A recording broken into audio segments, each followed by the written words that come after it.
안녕하세요. TAT 2급 이유진입니다. 재무회계 이론 마무리했고요. 유형별 연습 문제 같이 풀어보도록 하겠습니다. 첫 번째 회계란 무엇인가 유형별 연습 문제입니다. 1번 문제 보겠습니다. 일반 기업회계 기준과 관련된 다음 설명 중 옳은 것은 보도록 할게요. 첫 번째 문제. 판매 대금의 회수가 구매자의 재판매에 의해 결정되는 경우에는 이 판매자가 구매자에게 판매할 시점에 수익을 인식한다라고 되어 있는데 옳은 건가요, 여러분?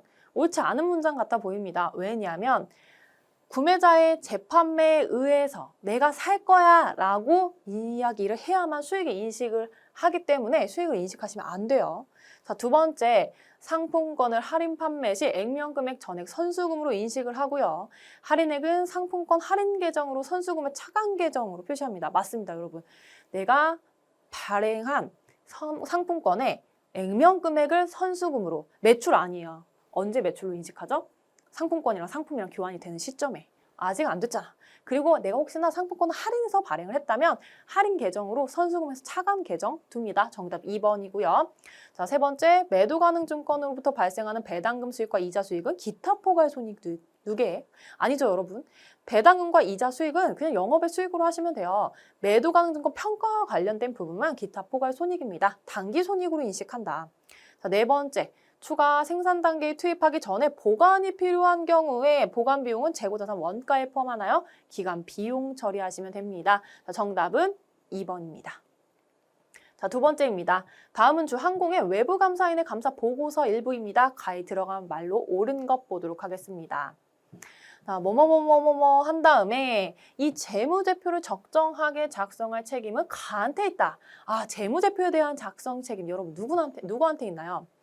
외부감사인, 격리부장, 경영자, 내부감사. 결제의 최종 승인자는 누구예요? 경영자겠죠? 정답 3번입니다. 자, 4번 문제 보겠습니다. 여러분 전체적으로 다 저희가 풀이하는 게 아니에요. 중요한 부분만 풀이할 거고요. 지금 이 유형별 연습 문제 같은 경우에는 겹치는 부분이 너무 많아서 겹치지 않는 선에서 준비를 했습니다. 자, 4번. 다음 중 회계의 정의와 목적에 대한 설명을 옳지 않은 것 보겠습니다. 1번. 회계는 이해관계자들이 경제적 의사결정을 수행하는 데 필요로 하는 유용한 모든 정보 제공해야 되겠죠. 두 번째, 재무제표는 위탁받은 자원에 대한 경영자의 수탁 책임 또는 회계 책임의 결과를 보여줍니다. 재무제표에 대한 이야기가 아니고요. 재무상태표에 대한 이야기니까 정답 2번 체크하시면 되겠습니다. 3번, 재무제표는 기업의 수많은 거래를 화폐 단위로 요약해서 표준화된 방식으로 기록, 보고하는 회계보고서다. 맞고요. 4번, 회계정보를 이해하는 사람은 주주, 채권자, 정보 등이 있다. 맞습니다. 정답 2번 체크하시면 되겠네요. 자, 6번 문제 보겠습니다. 다음 중 회계정보의 질적 특성에 대한 설명을 옳지 않은 것 보겠습니다. 어떤 게 있었나요? 여러분도 혹시 기억하시는 거. 제가 앞글자 따서 암기해 두면 나중에 혹시 이런 문제가 나올 때 좋다라고 했었는데 목, 예, 피, 적, 신, 표, 검, 중. 기억나시나요? 목적 적합성과 신뢰성, 크게는 질적 특성을 이렇게 구분하고요. 예측 가치, 피드백 가치, 적시성, 표현의 충실성, 검증 가능성, 중립성. 여러분 기억하실 거라고 생각하고 문제 보도록 하겠습니다. 보기 1번. 회계정보가 신뢰성을 갖기 위해서는요. 경제적 거래나 사건을 충실하게 표현해야 됩니다. 표현의 충실성 들어가잖아요. 맞죠? 보기 2번.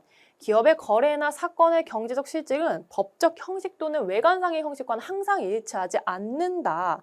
자, 맞나요? 항상 일치하지 않을 수 있죠. 외관상의 형식과 어떻게 항상 일치할까요? 아닐 수 있어요. 자, 보기 3번. 적시에 제공되지 않은 정보를 할지라도 목적적 합성은 유지될 수 있다. 자, 적시에 제공되지 않았는데 목적 적합성이 유지가 될 수 있나요? 말도 안 돼. 정답 3번. 4번, 특정 거래나 사건을 충실하게 표현하기 위해서 필요한 중요한 정보는 누락돼서는 안 된다. 자, 신뢰성 있을 때 중요성, 표현도 잘해야 돼. 그리고 검증도 잘해야 돼. 중립적이어야 돼. 무조건 누락돼서는 안 되겠죠. 자, 정답은요. 3번 체크하시면 되겠습니다. 자, 9번 문제 보겠습니다. 다음과 관련된 회계정보의 질적 특성은 어떤 건가요? 자, 우리 리스는 어떤 형태지만 경제적 실질의 관점에서 본다면 이 친구는 자산과 부채의 정의를 충족하기 때문에 이걸 자산과 부채로 인식하겠다. 목적, 적합성, 신뢰성, 비교 가능성, 이해 가능성 중에 여러분 정답 몇 번? 신뢰성입니다. 왜냐? 이 친구는 경제적 실질 관점에서 봤을 때 이것을 충족하니까 당연히 신뢰성 있게 자산과 부채로 인식하겠다라는 거니까요. 정답 2번 체크하시면 되겠죠. 자, 11번. 재무제표 신뢰성에 관한 설명으로 옳지 않은 것 보겠습니다. 보기 1번. 외부 회계 감사는 신뢰성 높일 수 있다. 그러니까 우리가 하는 거잖아요. 감사. 두 번째. 기업의 내부 회계 관리 제도는 재무제표의 신뢰성을 높일 수 있다. 자, 여러분들 맞나요? 어때요? 맞죠?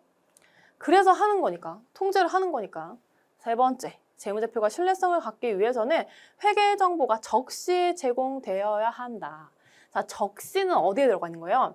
제가 칠판을 지웠어요. 목의 적 아닌가요? 목적 적합성에 들어가는 거야. 그러니까 신뢰성이 아니라 목적 적합한 정보를 갖기 위해서입니다. 정답 3번이고요. 4번, 신뢰성은 심표 검중이죠. 표현 충실성, 검증 가능성, 중립성, 오케이. 정답 3번입니다. 자, 그 다음 15번 문제 보도록 하겠습니다. 다음 중 재무제표의 질적 특성에 대한 설명을 옳지 않은 것 1번 목적 적합성은 예측 가치, 피드백 가치를 가져야 된다. 목, 예, 피, 적이니까 맞죠? 두 번째, 적시성 있는 정보라 하여 반드시 목적 적합성을 갖는 건 아니나 적시에 제공이 되지 않으면 목적 적합성을 상실할 수 있다. 왜? 목, 예, 피, 적. 마지막 적시성이 들어가잖아요. 자, 보기 3번. 회계 정보가 신뢰성을 갖기 위해서는 객관적으로 검증 가능해야 됩니다. 심표 검증. 검 들어가죠. 자, 마지막 보기 4번. 회계 정보의 질적 특성은 서로 상충될 수 없다. 정답 4번이죠. 왜 4번이에요, 여러분? 상충되잖아. 목적 적합성이 높으면 신뢰성이 좀 떨어지고 신뢰성이 높으면 목적 적합성이 떨어져. 예를 들면 원가법을 쓸 거니 아니면 공정가치법을 쓸 거니 내가 토지를 1억에 샀는 게 중요한 거니 역사적으로 아니면 지금 그 토지가 10억이 된 게 중요한 거니 1억이면 신뢰성, 10억이면 목적 적합성이에요. 상충이 될 수밖에 없어요. 적절하게 써야 된다라고 설명드렸습니다. 4번 체크하고 넘어가도록 할게요. 자, 19번 문제 보도록 하겠습니다. 다음 중 재무제표의 기본 과정에 대한 설명을 옳지 않은 것 보겠습니다. 보기 1번. 재무제표의 기본 과정으로는 기업 실체, 계속기업, 기간별 보고 당연히 있고요. 어떤 거예요? 기업은 하나의 자기 하나로 존재한다. 실체가 있는 거다. 주주 입장에서 회계 처리하지 않는다. 계속기업을 가정한다. 우리 관둘 거야. 이런 생각 안 한다. 기간별로 어떤 기간 단위로 끊어서 보고를 해야 된다. 자, 기업 실체의 과정이란 기업을 소유주와는 독립적으로 존재하는 회계 단위로 간주한다. 그래서 회계 정보를 측정하고 보고한다. 맞죠? 삼성전자는 삼성전자 입장에서 하는 거야. 세 번째, 계속기업의 과정이란 기업 실체의 중요한 경영활동이 축소되거나 기업 실체를 청산시킬 의도나 상황이 존재한다는 과정이에요? 아니에요. 이런 게 없다라는 전제하에입니다. 의도시킬 없다. 이런 상황도 없다. 없다는 전제 조건. 우리 계속 사업할 거야. 이런 전제 조건으로 하는 거예요. 정답 3번 되겠네요. 보기 4번. 기간별 보고의 과정이란 기업 실체의 존속기간을 일정한 기간 단위로 분할해서 기간별로 재무제표를 작성한다. 못해도 1년을 초과할 수 없어요, 여러분. 1년 초과하면 안 돼. 최소한 한 번. 그런데 공시가 된다면 분기별, 반기별로 이렇게 쪼개가지고 보고하고 있습니다. 정답 3번입니다.